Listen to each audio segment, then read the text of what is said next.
Hey, Little Scat. Dune. Frank Herbert. Selected Quotes, Part 3. I'm looking more at survival issues here, and this one's quite quick. Survival is the ability to swim in strange water. I think a lot of us forget that, and certainly a lot of military, quasi-military, wannabe soldier preppers do forget that. Whatever we like to say, whatever we like to believe, whatever people like to put on videos, people have absolutely no idea whatsoever what's going to happen to them personally in SHTF or how they're going to survive or cope with it. They really don't. Until it happens, they have no idea.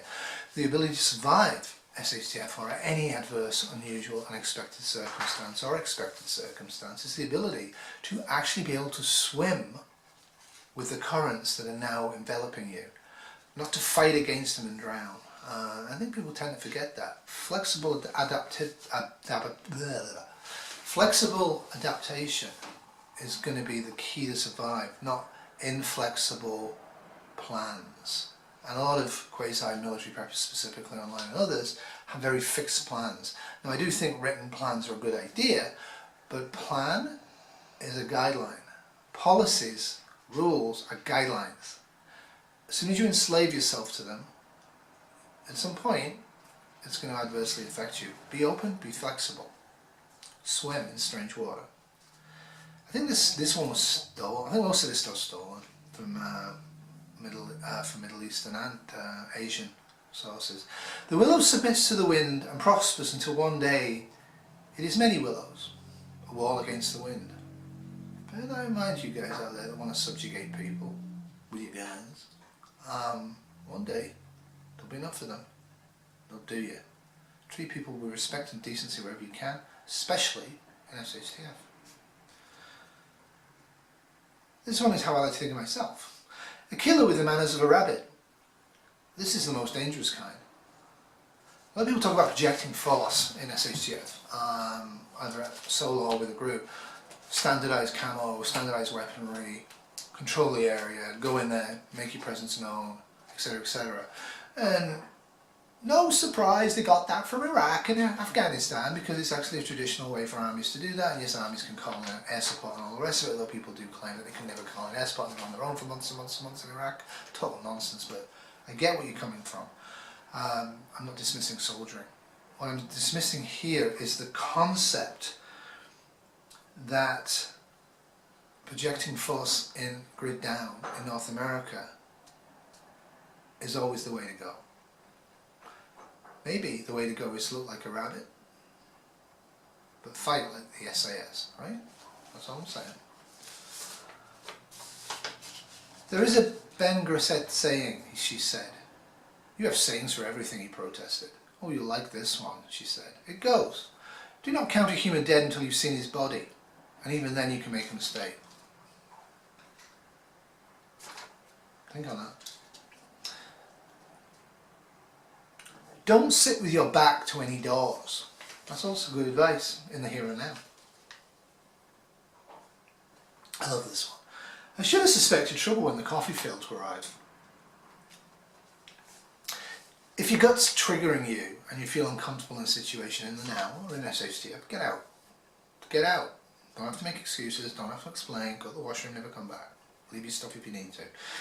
Better to overreact to remove yourself from danger than to underreact in a position of danger. And this is also true. Better a dry morsel and quietness there within than a house full of sacrifice and strife. You cannot buy security. Desperate people are the most dangerous. Use the first moments in study. You may miss an opportunity for quick victory that way, but moments of study are insurance of success. Take your time and be sure. And that's been a recurring theme with me, right? I'm not into like just pulling out your gun and shooting everybody. Sad? Nonsense. Partying with friends is a sadness. The place is only a place. Now that's going to be really tough for us in the modern world in SHTF. If you have a bug out location, if you have a home saying, yeah, whatever, I can't stay anymore, I'm off, bye. Going out, swimming in strange waters, re-establishing somewhere else, it's going to be tough. Make no mistake. People just blithely say, oh, I'm going to bug out, I'm going to going to go to the forest. They don't actually have anywhere to go in the forest, but even if they do, just going to bug out. That's not going to be as easy as you think it is. Now obviously nuclear bombs are dropping. You might think it's easier. But then you've got the problem of radiation and what's going on. Are you safe where you are? And this is familiar. Not going to be that easy. So I'm trying to battle Becky down here. This is true for everybody that says blah blah blah. The terrain enforced its own rhythms, and that's very much true. You'll go slower up hills and faster down hills. And one of the tricks I would tell you to do is occasionally go slower downhill and faster up hills for short periods. Vary your pace on the terrain, but the terrain will enforce its own rhythms. One of the things you learn early on in map reading, like not GPS, please turn them off. Map reading is do not sacrifice altitude. Sorry, Becky. Do not sacrifice altitude for convenience. So it may be longer staying on the hill or on the ridge, but going up and down will wipe you out. So think about that. The best place to conserve water is in your body.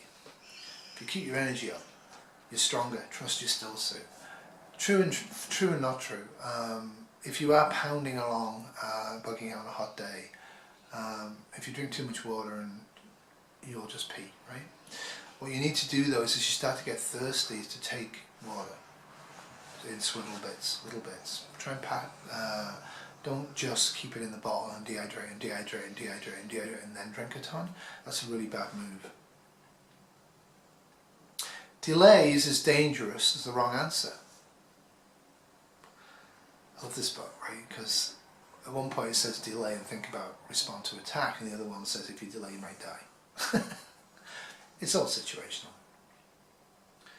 Knowing where the trap is, that's the first step in evading it. So knowing what traps we've built into our own prepping, that's the first step into evading falling into traps in SHF because of our plans and what we believe will happen and then does not happen. Toodaloo, au revoir.